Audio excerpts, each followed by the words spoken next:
What's going on, everybody? Scott Bogman here for BettingPros to give you my favorite picks for Week 10 of the college football season. Remember, you can follow along with my bets, love me or fade me, over on the BettingPros app or go to bettingpros.com/Bogman. All of my bets are put in there for you to look at. Last week, I'm waiting for the other shoe to drop here. We were good 2 weeks ago. We were really good last week. The picks 6-0. Even surprising myself. Props, I got 2 of my 4 touchdown calls and 5 of 7 props as well. So we're getting later in the season. We're learning more about these teams, and we're getting more things right, which we're at least trending in the right direction. But as I've always said, the most important week is this week. So let's get in to Week 10. We're going to start with one of my favorite bets of the week, Ole Miss versus Arkansas, under 53.5. Don't need to really pick a side in this game, although I do think Ole Miss is going to put on a show here. They still haven't had a bad game on defense, and I know I've said that on every show, and I keep repeating it, but it's the truth.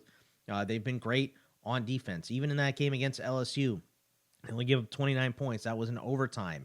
They gave up 23 points in regulation, and 7 of those points were to the touchdown at the very end of the game to tie it. So I just really, really like what this Ole Miss defense has been doing, and the offense has not been good. They're high pace, but they haven't pushed past 27 points in the last 4 games.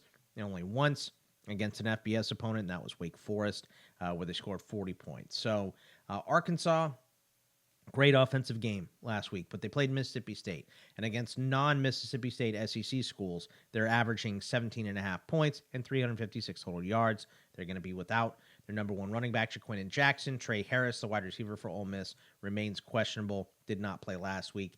I just think there's a lot of signs pointing towards the under here. This is still a very high-paced, good offense under Lane Kiffin and Ole Miss, but they just have not been clicking. They're 1-7 playing to the over this season, the Ole Miss Rebels. So let's go ahead and take the under 53.5 in the Ole Miss at Arkansas game. Let's go to Indiana, minus 7.5 at Michigan State. I've said this multiple times. We're on the Hoosiers until the wheels fall off. And Michigan State's improving. They're a better team. Beat Iowa 32-20. They made it close against Michigan last week, 24-17 in the loss. The Spartans controlled the clock for over 37 minutes in both of those games, though. And those are 2 fairly pathetic offenses that they were playing. Indiana is not pathetic in any way you cut it. This is a top 10 points per game margin team, EPA margin, offensive success rate. They're top 10 in all of those, Indiana is. They're getting quarterback Curtis Work back in this game. I'm surprised the line didn't move after that was announced, but it's still sitting at 7.5. It feels a little trappy. I understand that if you want to avoid it, but, I mean, the Hoosiers, only 7 points allowed to Nebraska, 17 to Washington the last 2 weeks. Both teams just over 300 yards. Michigan State is 117th in scoring offense. They play at one of the slower paces in the league, and they really depend on controlling the clock and the ball to win those games, and I just do not think that Indiana is going to let them do that in this game. So we're going to take Indiana on the road. We're going to lay the 7.5 points. I do not care about the hook. I think they win by more than 10. Let's go to Texas Tech at Iowa State, over 56.5. And this is really because of how miserable Texas Tech's defense has been. They're giving up on average 36 points. That's 123rd. 465.9 yards per game they're allowing, which is 127th in the country out of 134 teams. Red Raiders have given up 35-plus in 4 games this season and in 3 of their last 4. Iowa State has chewed up some below-average defenses this year. 36.3 points per game against Baylor, West Virginia, and UCF combined, who all possess better defenses than Texas Tech this season. The offense is strong for Texas Tech, top 20 in scoring, total offense, and passing offense.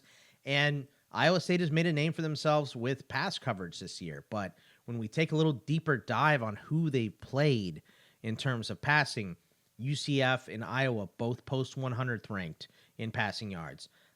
Baylor is 61st. WVU is 91st. Arkansas State is the best offensive team they played, a G5 team that's 50th in the nation in passing yards. So Texas Tech will be the first big passing challenge for Iowa State.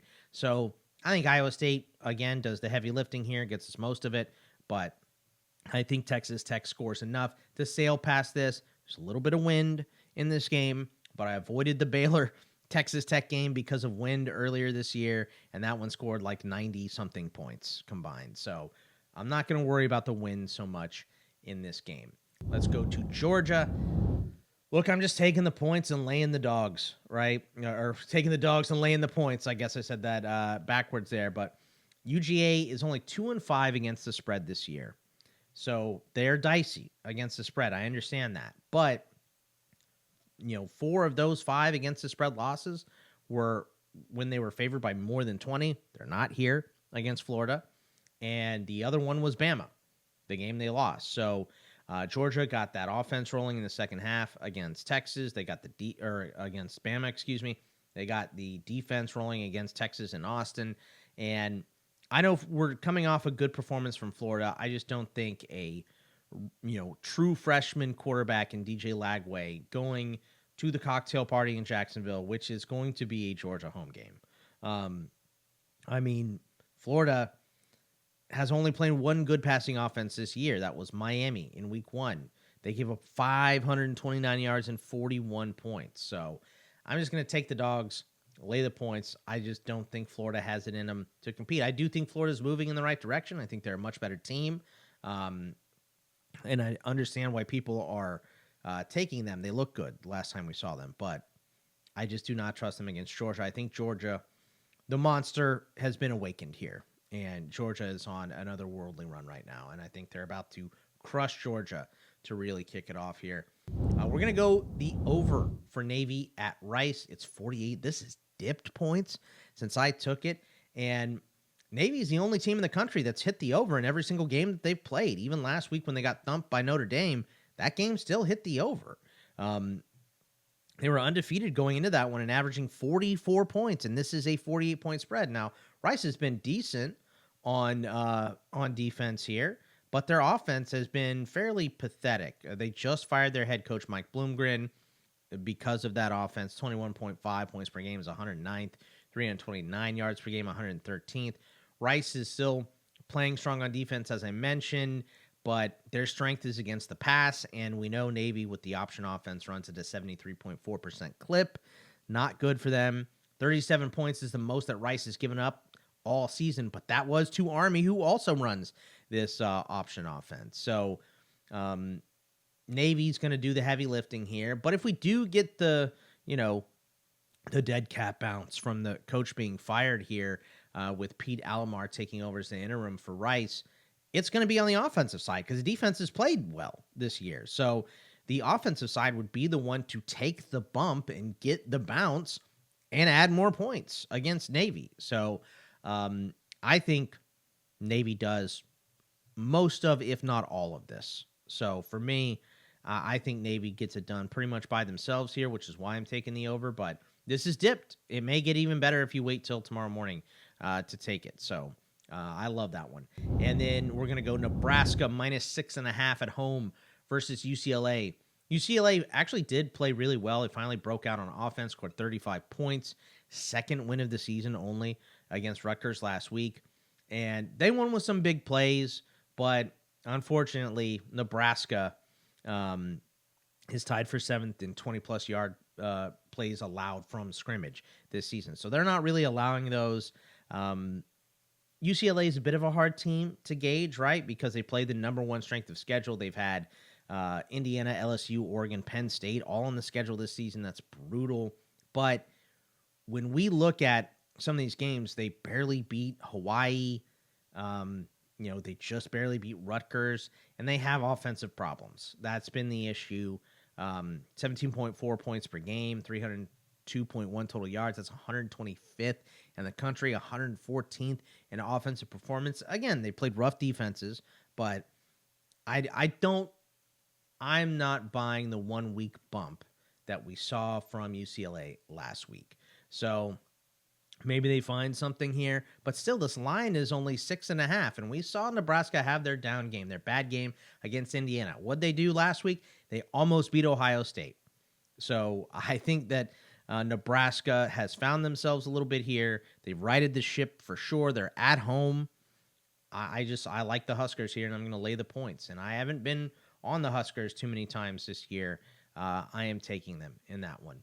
And then Tennessee, I'm just going to lay these points. I hate Kentucky right now. I just really don't like what they're doing, particularly on offense. And it's a 3-game losing streak, and they've had nothing on offense, Kentucky. They lost to Vandy. They had 13 points and 322 yards. 48-20 loss to Florida. They had the 20 points and 309 yards. 24-10 loss at home versus Auburn. They had 224 yards against Auburn, and backup QB Gavin Wimsatt came in and was 3 for 10 with a pick after Vandergriff went 9 for 17, 120 yards and a pick. I mean, we've seen Kentucky show up in big games, right? They almost beat Ole Miss. They played UGA, or they did beat Ole Miss. They played UGA very hard. But that was earlier in the season. I think we're getting a little bit of a quit factor from Kentucky here. They've just kind of given up, it seems like, in this 3-game losing streak. And now you're under the lights against Tennessee in those black unis. I'm sure everyone has seen that Venom social media crossover that Tennessee did with these black unis. It looks awesome. This spread has risen. I believe it started out this week at like 14.5. Now it's at the 17.5. Anything under 3 touchdowns, I'm taking Tennessee. I know the offense hasn't been good, but they're coming off that big win against Alabama. I think they've kind of found something. They had 2 weeks to prepare for this game. I'm going to lay the points and take the Vols. So, again, just reviewing, I got 7 games here. We're taking Tennessee. We're laying the 17.5. Nebraska, we're laying 6.5. We're going over Navy and Rice, 48. I'm taking the Dogs, Georgia, and laying 14.5. We're going over 56.5 in Texas Tech at Iowa State, laying 7.5 and taking the Hoosiers until the wheels fall off of the Hoosiers. We're taking them, and we're going under 53.5 for Ole Miss against Arkansas. All right, let's get to the props. Before we do, are you looking to up your game in sports betting? Join our exclusive sports betting Discord community at bettingpros.com/chat. Not only can you connect with expert handicappers who provide free picks for the NBA, NFL, MLB, college sports, player props, live betting, and more, but now you can also participate in our weekly community picks, cast your vote, see how your picks stack up against the experts, and track your success. Go check it out over at bettingpros.com/chat. All right. 2 touchdown calls. One is kind of a swing call. But the first one, I mean, these touchdown calls, at least on some of the props that I can see, we're getting horrible juice on them. So there's a lot of like underdog touchdowns I would call, but in terms of just getting good juice, there's not a lot this week. I went with Dante Dowdell, the running back from Nebraska, -105. He scored in 3 of the last 4 games and 5 of 8 total. UCLA just allowed Rutgers to score 4 times on the ground, and Dante Dowdell is going to see the carries here for the Huskers. So we're going to take his prop here at -105. The next one is Marcel Reed, the Texas A&M Aggies quarterback at South Carolina. This is +210, so this is my swing. Didn't get my swing last week. We tried Aiden Childs. That was +270. That was one of the few I missed last week. But I imagine after leading the comeback win against LSU, you know, A&M is yet to announce a starter between Marcel Reed and Connor Weigman. But you just came back and won and beat LSU. I don't understand why they would go back to Weigman. But if they do, Reed was running so well, they at least got to have some goal line plays drawn up for him here. So it's +210.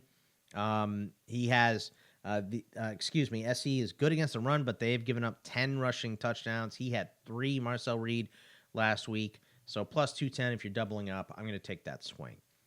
7 yardage props here. Let's go to the first one. I only have 1 at quarterback. Again, the juice just not very good on some of these. We're going to go Dylan Raiola over 202.5 passing yards. That's your underdog player props or prize picks, excuse me. line here. You can bet this on DK up to 203 will get you minus 110, 275 will get you plus 700. That's the highest you can bet this. This is hit in 5 of 8 games for Raiola. UCLA is 119th against the pass, 268.7 yards per game. They're giving up. Nebraska passes over 50%, 55.7% to be exact. And QBs going up against UCLA this season have hit this number 6 of 7 weeks. So I think Raiola can hit this one easy. Again, just not a lot of trust in what UCLA is doing this season. Let's go to the rushing props. Justice Ellison, the running back for Indiana at Michigan State. I'm going to go over 69.5 rushing yards here. That is the underdog number, prize picks number, but it's 71 on DK is the best, like the lowest number you can get with decent juice at minus 115. You can play this all the way up to 120 for plus 650. I would find something lower than that, but he's been over 100 yards in his last 2 games, 29 carries last week with Rourke out. Rourke is back in, so he shouldn't see that much, but Sparty has won by holding the ball, and I think if you're Indiana against Michigan State here, you know that you need to hold the ball. You can't let them hold the ball, play at that slow pace, and get momentum. That's what you don't want to let Michigan State do. So I think Justice Ellison's going to see the ball a little bit more. So I think this over 69.5, 70 yards, I think that is very, very doable for Indiana in this game. We're going to go to RJ Harvey, the running back at UCF versus Arizona. His prop is big. It's 118.5 rushing yards. And you can't get a lot of good juice here. 119 plus is minus 115. So this is more of just an underdog prize picks bet, but he's had at least 16 carries in every game against FBS opponents. He's gone over this total in 3 games. Arizona is on a downward trend. They have lost 4 straight games, and the rushing totals have been rough. 117 versus Texas Tech. That's because you can pass against them. 147 versus BYU, 148 versus Colorado, who doesn't run the ball very much. And then WVU, 203 yards last week. So like I talked about with Kentucky, we're getting a little bit of a quit factor here from the Wildcats. And UCF runs at a 56.7% clip. So we know RJ Harvey's going to get the ball. We know Arizona hasn't been playing well. And we know he's hit this total in the last couple games here, or he's gone over 100 in the last couple games. So I think this is very doable for RJ Harvey, especially with the way the Wildcats have been playing. And then we're going to go to Mississippi State. I hit the touchdown call on Coleman last week, but this week we're going to go to their running back, Davon Booth, against UMass. And this total is big too, 90.5, but UMass is 100th against the run. They've only played one SEC team, that was Missouri, who we saw their offense has been having issues this year, and Missouri put up 231 rushing yards. They played FCS Wagner last week and gave up 162 rushing yards. So UMass is struggling. Booth has at least 10 carries in the last 5 games and 16 or more in 3 of those games. The spread here is Mississippi State by 18.5, so that means a lot of running in the second half here. So we're going to go over 90.5 rushing yards, another big total, but I think Booth gets this one pretty easy.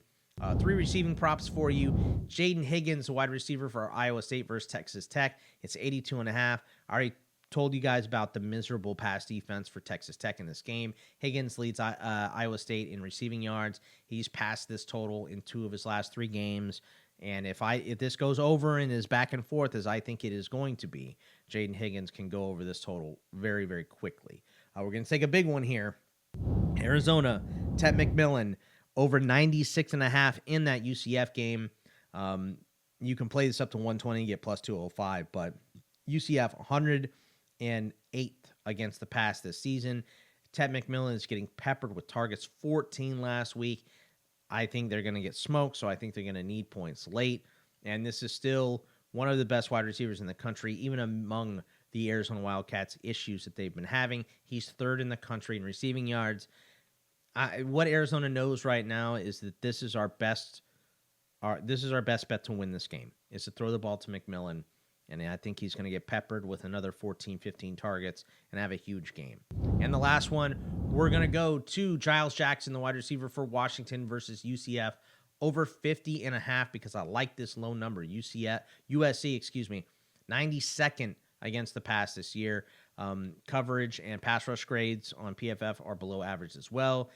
Giles has hit this in all but 2 games, and USC is a 2-point favorite, which means we're going to need to get some passing from Washington likely late in this game to catch up.